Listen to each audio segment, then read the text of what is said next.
ધોરાજીમાં ₹18 કરોડના ખર્ચે વિકાસ કાર્યોનું લોકાર્પણ કરવામાં આવ્યું। કેન્દ્રીય મંત્રી મનસુખ માંડવિયાએ લોકોને પેટ્રોલ ડીઝલ બચાવવા અને પબ્લિક ટ્રાન્સપોર્ટનો ઉપયોગ કરવાની અપીલ કરી છે। રાજકોટ જિલ્લાના ધોરાજી પંથક માટે વિકાસના નવા દ્વાર ખુલ્યા છે। ધોરાજી નગરપાલિકા કચેરી ખાતે યોજાયેલા એક વિશેષ કાર્યક્રમમાં કેન્દ્રીય મંત્રી મનસુખ માંડવિયા દ્વારા ₹18 કરોડના વિવિધ વિકાસલક્ષી કાર્યોનું ડિજિટલ માધ્યમથી લોકાર્પણ કરવામાં આવ્યું હતું। આ પ્રસંગે સ્થાનિક ધારાસભ્ય મહેન્દ્ર પાડલિયા સહિતના અગ્રણીઓ અને હોદ્દેદારો ખાસ ઉપસ્થિત રહ્યા હતા। આ લોકાર્પણ કાર્યક્રમ અંતર્ગત ધોરાજી નગરપાલિકા હસ્તકના વિવિધ આંતરિક રોડ રસ્તાઓ, માળખાકીય સુવિધાઓ તેમજ નાગરિકોની સુવિધા માટે નવીન એમ્બ્યુલન્સ સેવાઓનું લોકાર્પણ કરવામાં આવ્યું હતું। આ કામો પૂર્ણ થવાથી ધોરાજી શહેર અને આજુબાજુના વિસ્તારના લોકોને પરિવહન તેમજ આરોગ્ય વિષયક સેવાઓમાં મોટી રાહત મળશે। લોકાર્પણ બાદ જનમેદનીને સંબોધિત કરતી વખતે કેન્દ્રીય મંત્રી મનસુખ માંડવિયાએ દેશના અર્થતંત્ર અને પર્યાવરણને ધ્યાનમાં રાખીને બે મહત્વની અપીલ કરી હતી। વર્તમાન સમયમાં ડીઝલની અછતની સ્થિતિને પહોંચી વળવા માટે તેમણે દરેક નાગરિકને પેટ્રોલ અને ડીઝલની બચત કરવા અને દેશ હિતમાં સહકાર આપવા વિનંતી કરી હતી। ઇંધણનો બગાડ અટકાવવા માટે મંત્રીએ લોકોને પોતાના ખાનગી વાહનોનો ઉપયોગ ઘટાડીને વધુમાં વધુ પબ્લિક ટ્રાન્સપોર્ટનો ઉપયોગ કરવા ભારપૂર્વક જણાવ્યું હતું। ધારાસભ્ય મહેન્દ્ર પાડલિયાએ પણ આ તકે ધોરાજીના વિકાસ માટે સરકાર કટિબદ્ધ હોવાનું જણાવ્યું હતું અને ₹18 કરોડના આ કામો આગામી દિવસોમાં ધોરાજીની કાયાપલટ કરવામાં મહત્વની ભૂમિકા ભજવશે તેવો આશાવાદ પદાધિકારીઓએ વ્યક્ત કર્યો હતો। મનસુખભાઈ માંડવિયા સાહેબના નેતૃત્વમાં યુવા સશક્તિકરણ અને આત્મનિર્ભર ભારત તરફ 11 પોરબંદર લોકસભામાં પોરબંદર જોબ ફેર 2000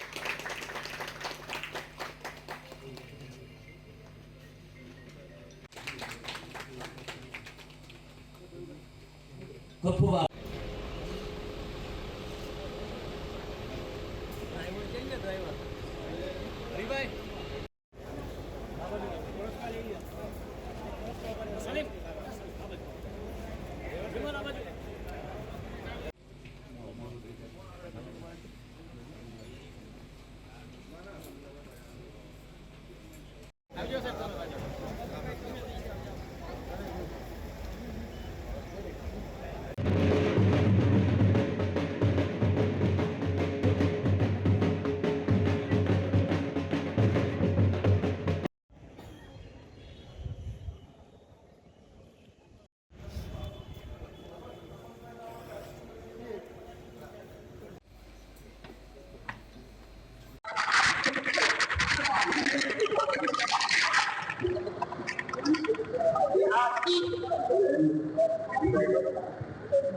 જનતાની સુખાકારી એ અમારી સરકારની હંમેશા પ્રાથમિકતા રહી છે।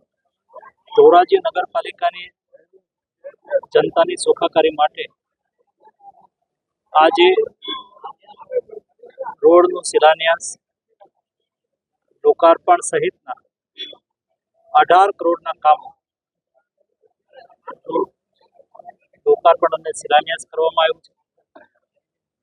એક 20 લાખના ખર્ચે ધોરાજી જનતાની સુવિધા માટે એક એમ્બ્યુલન્સ વાનનું પણ લોકાર્પણ કરવામાં આવ્યું છે।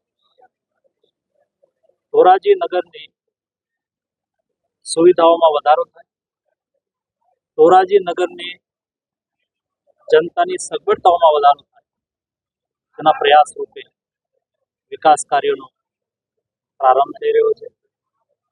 ભવિષ્યની અંદર પણ જનતાની સુવિધાને ધ્યાનમાં રાખીને વિકાસ કાર્યો ચાલુ રહેશે।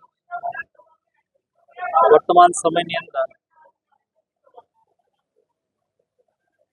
ધોરાજી નગરના કેટલાક નાગરિકોને મને મળવાનો અવસર મળ્યો, જેમણે વર્તમાનની અંદર આદરણીય મોદીજી કોમ્યુનિટી વ્હીકલ યાनी કે પબ્લિક ટ્રાન્સપોર્ટેશનનો ઉપયોગ કરવાની વાત કરી। પેટ્રોલ ડીઝલનો ઉપયોગ કમ કરવાની વાત કરી છે। જ્યારે વેસ્ટ એશિયા ક્રાઇસિસને લઈને મોદીજીએ દેશના નાગરિકોને જે સંદેશ આપ્યો છે સંદેશને આગળ વધારતા ધોરાજીના નાગરિકોએ તેલની બચત માટેના જે પ્રયાસો કર્યા છે,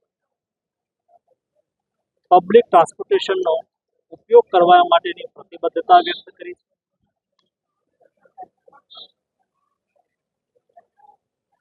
તેલની ખપત ઓછી થાય એના માટેના પ્રયાસો કર્યા છે. એના માટે હું ધોરાજીની જનતાને અભિનંદન.